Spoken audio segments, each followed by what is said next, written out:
Hey there, welcome back to our channel. Today we are going to show you how to send one-time viewed photos on WhatsApp Web on your PC with the new update. So let's get started. First, open your WhatsApp Web account on your PC. Once you're logged in, find the conversation that you want to send the photo to. Click on the conversation to open it. Next, click on the plus sign located at the bottom left corner of the chat box.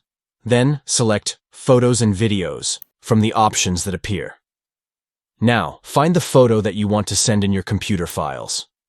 Click on the photo to open it.